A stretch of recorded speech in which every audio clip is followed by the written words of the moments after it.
Welcome to the complete collection of Stephen Curry's greatest stories told by NBA players and legends. Thank you to everyone who mentioned I should do an episode on Stephen Curry. This one is for you. If there's a current or past player that you would like to see in the next episode, be sure to comment them down below as well.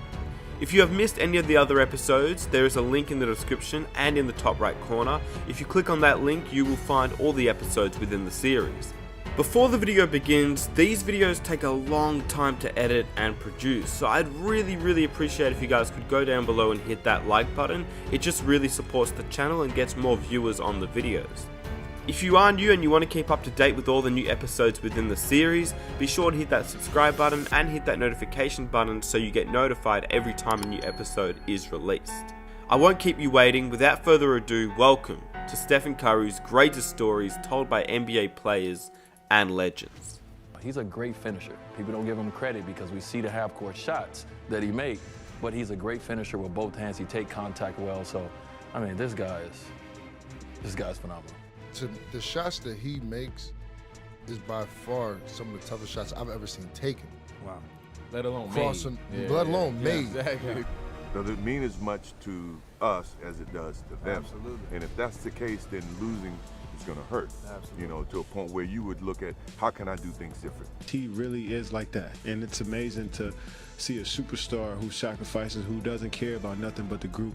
This calmness employs, and you have a serious problem on your hands. And so when I watch him play, that's what I see. Curry gets the head because he's a champ, he's an MVP. And at one point, Sean Livingston just stopped. It was like, yo, like, I don't know if I ever seen anything like this. But he's killing right now. He's just so dominant right now. You know, the things he's doing, he's bringing excitement to the game. I don't think there's ever been a guy in our league to be able to shoot the ball as well as he does, off the dribble or off the catch, off the ball. And, you know, he just creates so many different matchup problems for your defense, and you always have to be aware of them. How do you slow him down? The same way you slow me down. You can't.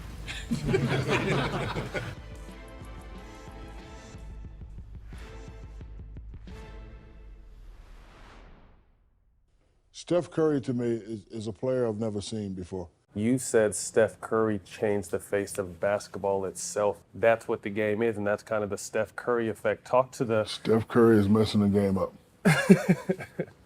I'm on the internet now, see a bunch of little kids dribbling, shooting 100-footers. To get warm, to start the game. But he's doing something for them. He's giving them a chance. I've played against the best, beat the best. I've only seen something like this one time. You know, growing up, you see big guards, Magic Johnson, Big O, guys like that. When I was playing big guards, Jordan, Penny Hardaway, LeBron, this guy reminds me of, where's my thing at? This is what Steph Curry reminds me of when I see him. He reminds me of a cute little baby boy. I'm glad he's playing in this era, because if he played in our era, D-Wade, I would have had to touch him up. Steph Curry over Shaq and made it anyway. Shaq came out, surprisingly so. He's so little and so cute, and he just want to kiss him every time I see him. But he's killing right now. He's just so dominant right now. You know, the things he's doing, he's bringing excitement to the game. You know, Steph, it probably is the most influential player when it comes to little people. Yes.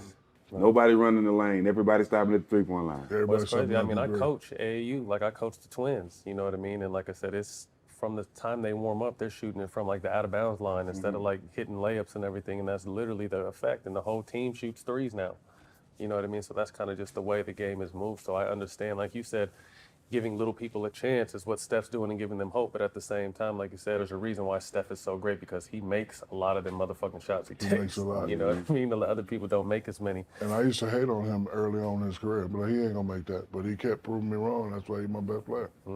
And Steph is my favorite player because, again, this is something I've never seen before. And when he first came in, I hated on him. Did you really? I'm the guy that's sitting on the couch, and when he goes to the corner and he throws it up, no way that goes in. And it goes in. And then, you know, I wait, he ain't gonna make this one either. And then finally, he earned my respect, and he's my favorite player. I like being proved wrong. Yeah. So my message to these young cats, when I say something, prove me wrong. Yeah, take it as a Please challenge. prove me wrong.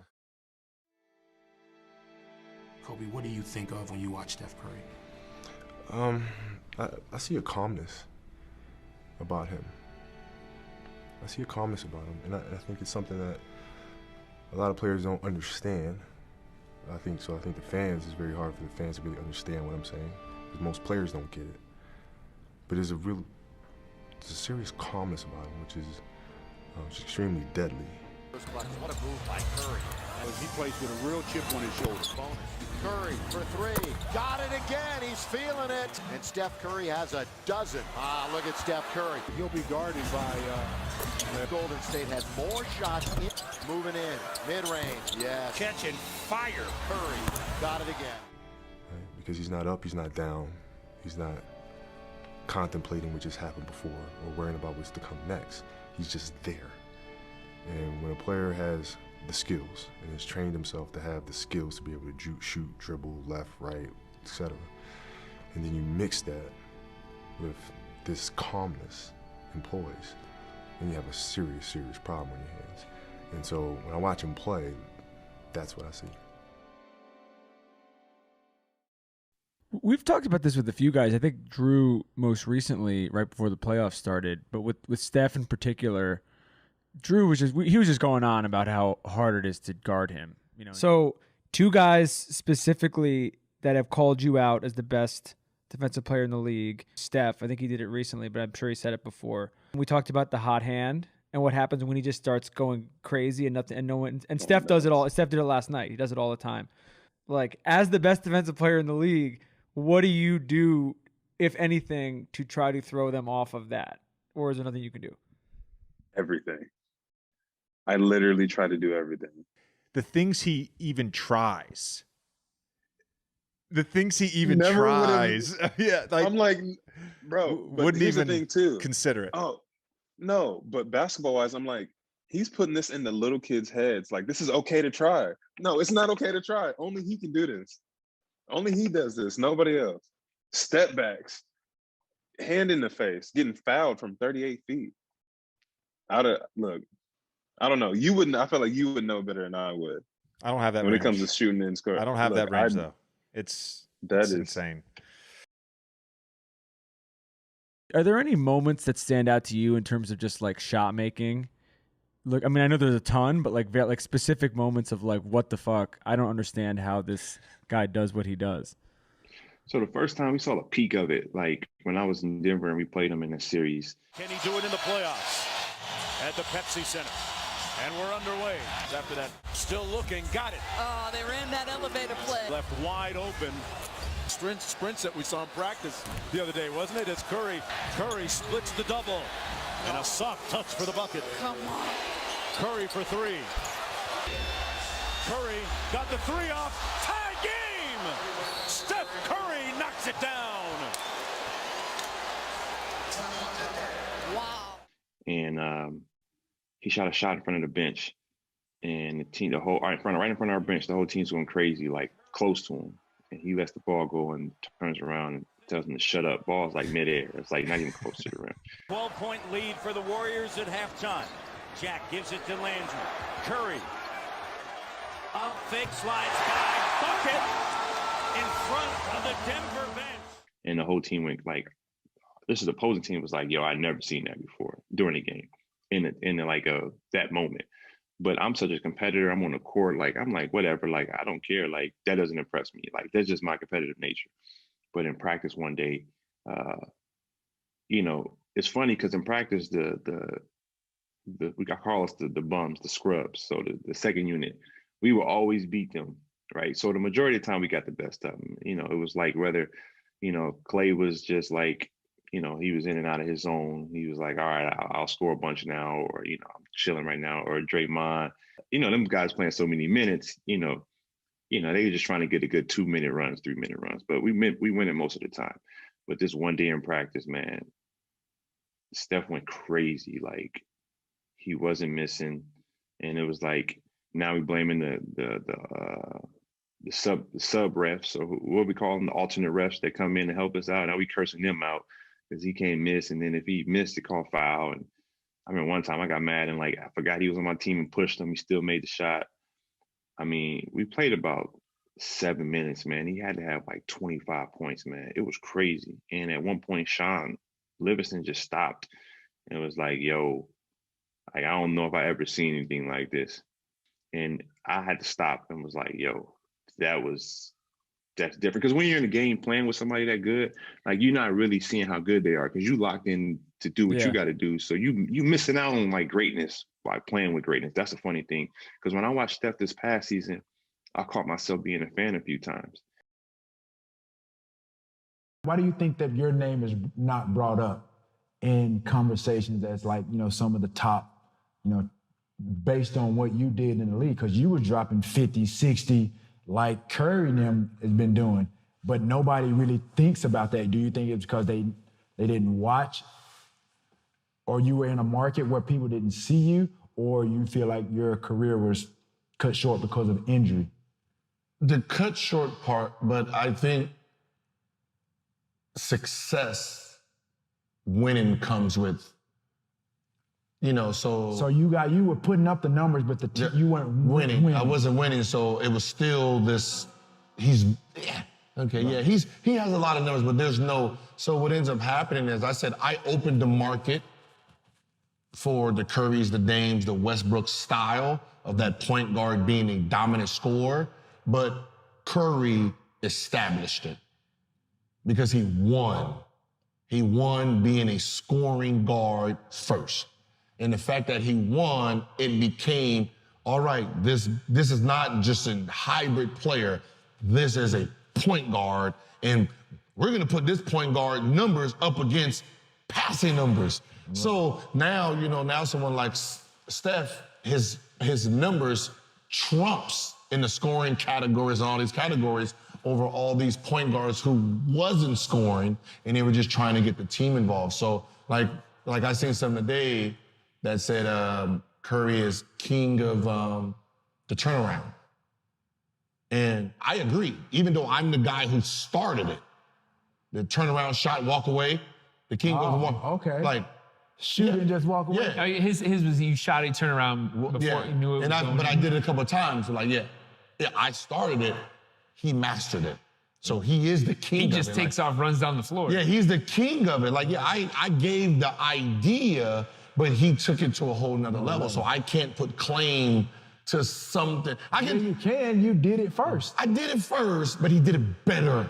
He did it a lot better. And at a different time, too. Like, I did it on game winners. He hasn't done it on game winners. He did it. He's done it throughout the game. Curry, that's a challenge right there. It ain't even no challenge. Yeah, it is, because you got to do it on a game winner. It's one thing to do it in the course of the game and flow of the game, but to do it on a game winner, that's on another level. But he's done it 100 times. I get that, but on a game winner, that's on another level. The fact that they were beating people, he was sitting down in third quarters, he never really had chances to do it for the game. True.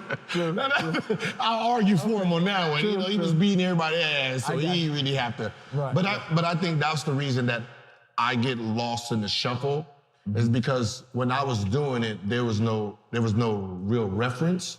Curry gets the head because he's a champ, he's an MVP. So because of the status came with it, that's where, but he opens it up for the Trae Youngs and everyone else too. I got a close friend, Evan Turner was like my man. And when we played them in the Western Conference Finals, Evan was like, bro, I almost clapped when he made a shot. Like, I forgot I was playing against him. He was like, man, I had never seen nothing like that. Because they were up 18, I think either 3 or all 4 games. We swept them, but they were up 18 every single game. Like, nobody's gonna mention that. They were up 18 every game. And he was like, we knew it. Like, either Steph or Clay would make a shot, and they were like, oh shit, here it comes. And they just kept looking at the scoreboard, like, and he said Steph made 2 threes one time. He was like, damn, he good. But he was like, man, I had to catch myself, like, oh shit, I'm on the other team. That sounds like the most Evan Turner thing ever, by the way. Exactly. How would you describe you and LeBron? Because it's evident when you're out there playing, there is a rivalry. He's in the way of me getting another trophy, and I was in the way the last 3 years, and you battle it out. So beyond that, We're two totally different people, have a lot of different things going on. We're in different times in our careers and things like that. So I don't take it any further than that. Besides, the last 3 years I've tried to win a championship, and he's been on the other side. Well, I mean, we don't talk, nothing like that, but we're respectful of each other's game, how each other approach the game, how each other are off the floor. You know, I think it's great. I've had an opportunity to speak to him a few times on the floor in the past. You gonna give my point guard 3 hezzies? You gonna go here, and then here again? I'm like, damn. 3 hezzies? Give my point guard 3 hezzies though for the N. Real Bad boy. What? How under recruited he was, and you know, to be able to lead a Davidson squad like that into the tournament. And I actually got an opportunity to watch him 3 or 4 times in college. I drove up to Detroit to watch him in the tournament. I happened to be in Charlotte playing the Hornets, which was the Bobcats at the time, I believe, and got an opportunity to watch him there. And I just thought he was special. Stephen Curry adjusts, puts 56 on the board, and impresses everybody, but more so, that man right there, LeBron James. I thought he was a special kid. I'm very good at noticing talent, and I thought he was special then, and you know, obviously he is now still. You know, I think a lot of people don't understand how great his motor is. He never stops moving. His ball handling, his ability to shoot the ball off the dribble and off the catch, you know, is uncanny. I don't think there's ever been a guy in our league to be able to shoot the ball as well as he does, off the dribble or off the catch, off the ball. And you know, he just creates so many different matchup problems for your defense, and you always have to be aware of him. You know, it's always been a respect, a level of respect that's even beyond the game of basketball. The way I feel for Steph. Everybody counted him out this year. Everybody saying that, well, now that, you know, Clay is hurt, can Steph lead a team on his own? What is he going to be able to do? Can he carry a team on his own? Can he carry a team into the postseason? Can he keep a team afloat? He's done that and more. We get caught up in the record sometimes. We get caught up in, okay, who has the best record? And, you know, instead of just saying who had the best season that year. And Steph has had, in my opinion, the best season all year. Where do you feel Steph kind of ranks in all of this? Where do you think his because people were questioning his legacy at the top of the season. Maybe he had to reprove his legacy. So where would you say, you being someone who's with him, close to him like that, where you could see him in the pantheon? I don't know if there's ever been in the history of someone quieting doubters during All-Star weekend, but like you just felt his presence there. Like you knew Steph was there, and he was there in a major way. So, you know, I enjoyed that because, you know, he get quiet, and he been saying his piece, and I love that.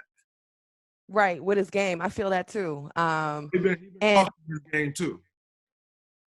Exactly. I saw some quote that said, I don't have anything to prove. I got a lot left to accomplish, but nothing to prove. Like, come on, man, step me, the GOAT. Like, step. Yep. That's what he's saying right now, and I love that. Like, embody that. Where I see him at right now is a completely different place than I've ever seen. You know, it's like he know he's great. You know, like, and like the statement said, I don't have anything to prove. That's how he look every single day. Like, I don't have nothing to prove. I'm going to continue to show y'all that I am the GOAT. You know, that I am the best to ever do this. But I don't have anything to prove to y'all, and that's what he's showing me every single day. And you know, when you talk about the legacy, everybody questioned that in the beginning of this. People still question LeBron James' legacy. Like, I mean, if you're still questioning LeBron James' legacy, like you're looking for something to talk about. You're looking, you know, you're trying to get the clickbait and all. If you're still questioning LeBron James' legacy, it's the same with Steph. If you still want to question Steph's legacy, the people who question Steph's legacy, they don't have a legacy of their own. I honestly believe, look, there's great shooters in the NBA. Steph may be the greatest shooter we've ever seen, and all this, there's been great shooters. No, I know maybe. He's definitely. Yeah? So talk about that. You think Steph is the greatest shooter The greatest shooter we've ever seen, hands down. Why do you feel that strongly about it? I agree with you. I just want your point. Because the shots that he makes is by far some of the toughest shots I've ever seen taken. Wow. Let alone crossing, made. let alone made. Exactly. Crossing over behind the back, just letting it go, turning around, just running the other way, and it's. Then ain't nothing else to be said. When I let this thing go, don't go for the rebound. We need to get back. And that's and that's extreme. I mean, not only is it extreme confidence, but that's a talent, man. That's a talent and a half. His dad is obviously, arguably one of the top 15, 20, depending on what are you going by as shooters. But for him to make all of those shots off the dribble, pulling from half court, that shot he made against Oklahoma City 2 years ago, Coming across half, God, it's ridiculous. Crazy.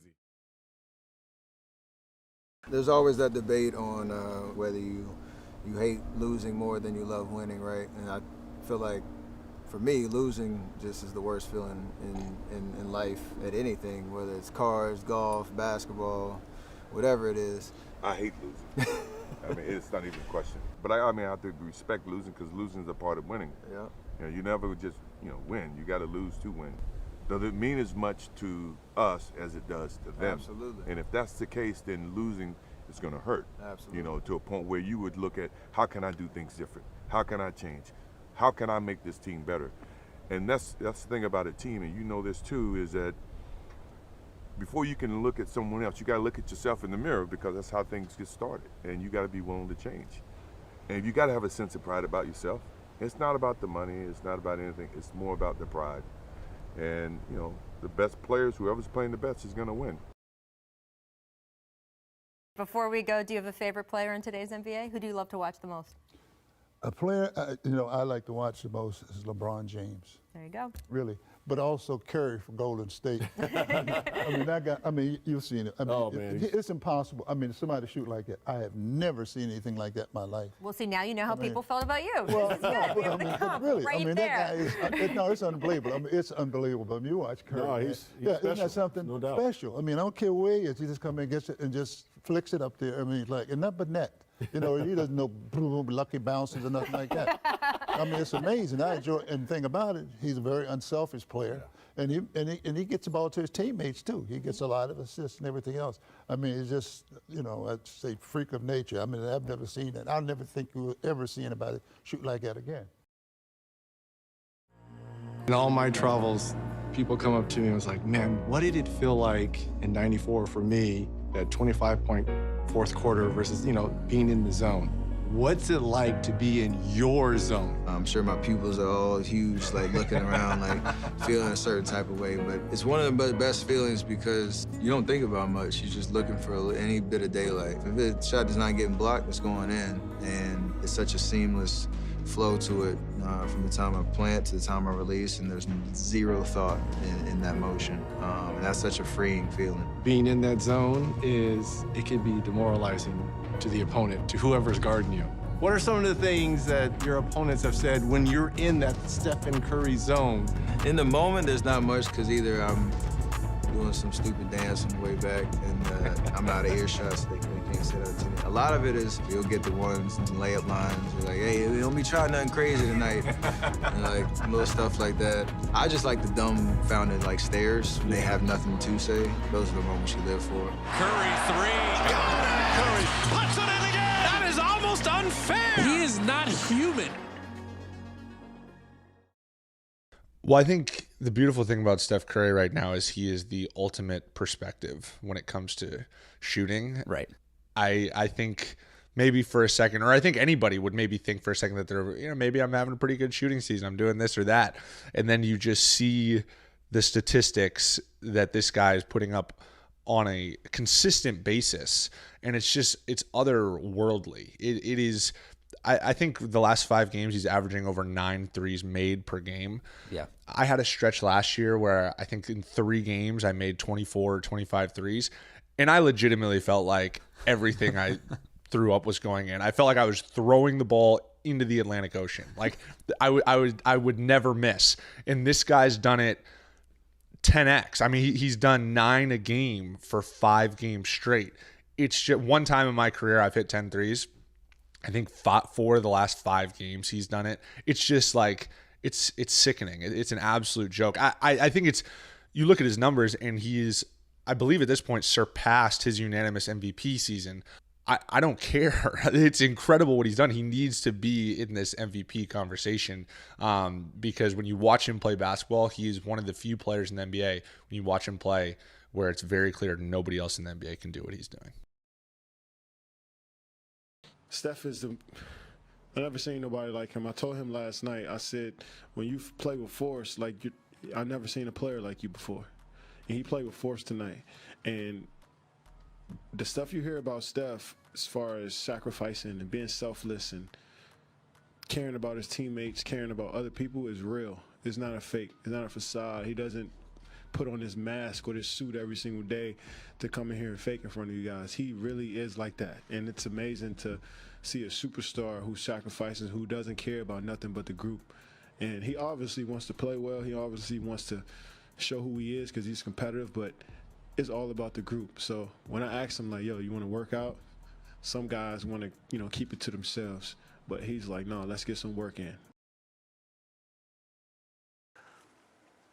This entire segment is just to marvel about Steph Curry.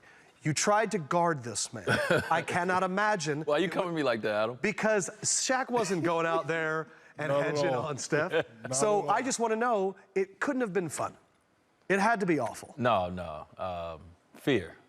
You have a little fear, and not from you're scared of a guy, but just not knowing what he's going to do. When a guy is coming up, and obviously he has an amazing handle, but when a guy can shoot from anywhere on the floor, when he shoots from going left and he shoots going right, and then when he gives the ball up, he's even more deadly with his cuts, with his screening, with his ability to come off screens. I mean, he's just impossible to guard. So when I watch this guy, I watch him shoot shots, Candace, that I'm like, no, that's not a good shot. And it's like, but for Steph, that is a perfect shot. And so what I love about Steph is obviously all the highlights we see for him coming down, shooting these 50-footers. But what I love about him is his ability to give the ball up, the ability to play off the ball, his ability to pass the ball with both hands, and also his ability to go in there and, like we talked about, he's a great finisher. People don't give him credit because we see the half-court shots that he make, but he's a great finisher with both hands. He take contact well. So, I mean, this guy's phenomenal. Great player in the organization. Another great player come down that kind of overshadows your greatness. And Steph took a back seat, similar to what I did. And we kind of forgot about Steph Curry when Kevin Durant was there. And he goes through the injury last year. And now he's like, hello, two-time MVP is back. And he's back with, a level that we have never seen out of a two-time MVP. He may not get MVP this year, but this is definitely, for him, it's probably going to be one of his favorite seasons of his entire career when it's all said and done. In the days that I played this game, I've never seen a guy, other than maybe a Reggie Miller, where you just didn't want him to touch the ball. But Steph has got the defense so extended, 35 feet away from the basket. The threat and the pressure that he puts on your defense night in and night out. At no time in history have we seen a player be able to extend a team defense like this guy. I mean, a guy that's 6'4". The pressure that he put on a team defense night in and night out, and it's unbelievable that they're going back to the finals again. That's unheard of. And how do you defend that? Right. And that's really what impressed me more, is that how he was able to come to the forefront in this series, and Kevin Durant not be there, and all the attention went to Steph. It reminds me of where the Warriors were 4 years ago. What Steph can do that I can't, like that boy, he can shoot it from way, way, way out there and shoot it good. But at the same time, what Steph and I have in common is we were beating the freak athletes.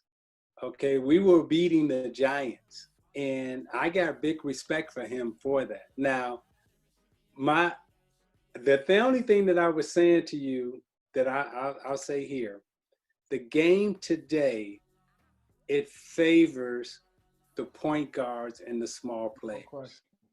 The era that I won in, the rules were geared toward the bigger players. They changed the rules so the small man can dominate, okay?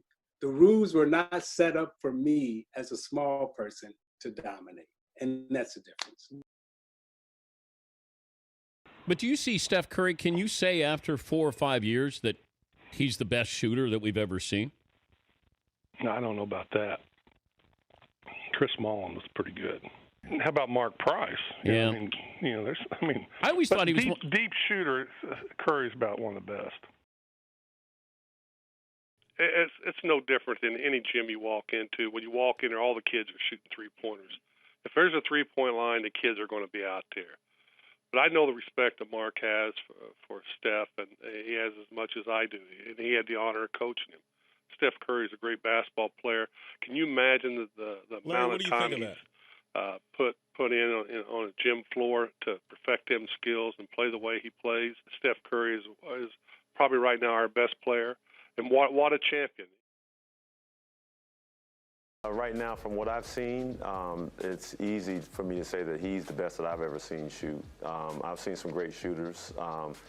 But, you know, we have this conversation all the time about the generations, what we've seen, you know, who's the best at their particular position or their skill. You know, you guys know as well as I do, each year the generation, when they change, the game changes. And so I really put him in a category all of his own, because the way he plays the game, you know, being a point guard that can handle the way he handles the ball and the way he can shoot the ball and the way he shoots it. And I think right now people are watching Steph play, and so these young kids are now growing up, and he's setting the bar for those young kids at the point guard position.